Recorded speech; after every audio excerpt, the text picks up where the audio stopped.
Stephen James Dixon, done with all my relationship coaching for today. Today, we're going to talk about husband coaching, episode 12.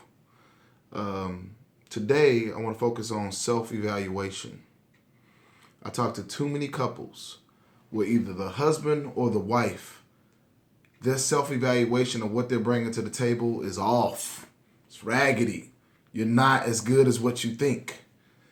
I got husbands who think that because I pay the bills, I can be, disrespectful, or I can stay out all night, or I got wives that because they cute or because they have sex that they can be disrespectful or not loving or not nurturing or not supportive.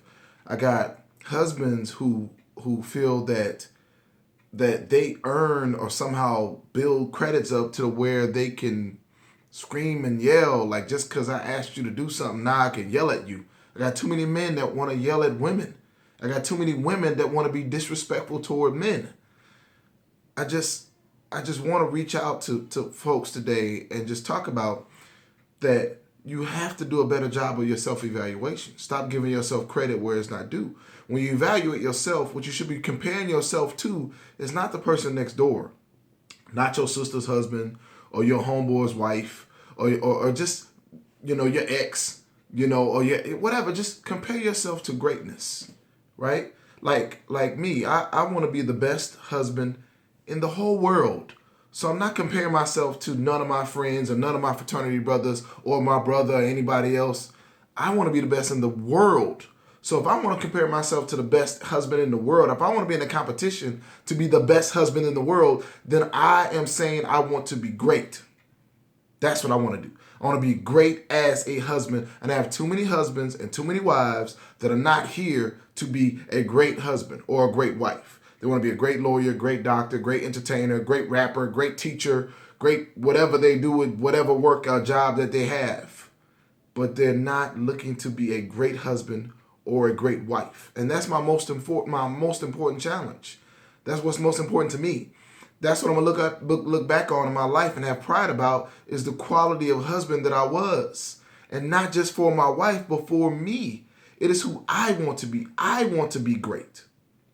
Marriage seems to me to be the only union or the only contractual agreement between two people where a person feels like as soon as they sign on that, marriage license, that they can then be average.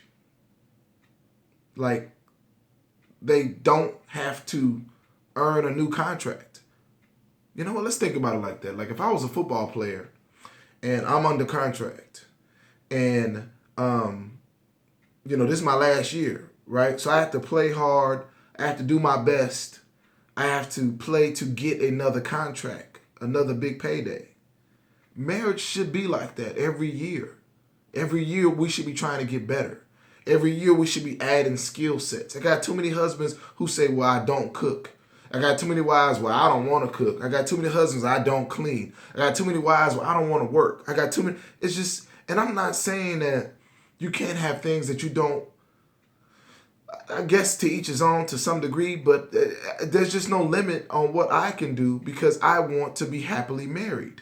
So if I need to cook and that's what's something that's needed in my household, then I'm willing to do that. If I need to clean, I'm willing to do that. If I got to work, I'm willing to do whatever it takes for my marriage to be successful. And I just don't understand where that comes from when I have couples coming here every day who feel like I've given you enough, as if enough is equal to great. Because when you get married, what you're really saying to a person when you say I want to marry you is that I'm the best person for you in the world.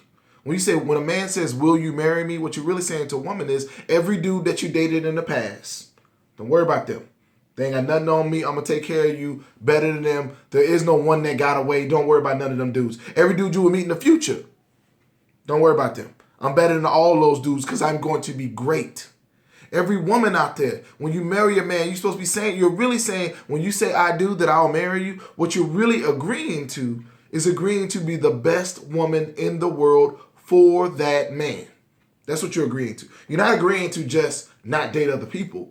I got people like that in marriage, right? Like they, it almost is like they're like doing marriage as if, hey, I'm just gonna be here and I'm just not gonna have sex with other people and that makes us married. And I'm like, marriage is not what you receive, it's what you want to give. Like I want to give to my wife. So I asked her to marry me because I could add value to her life.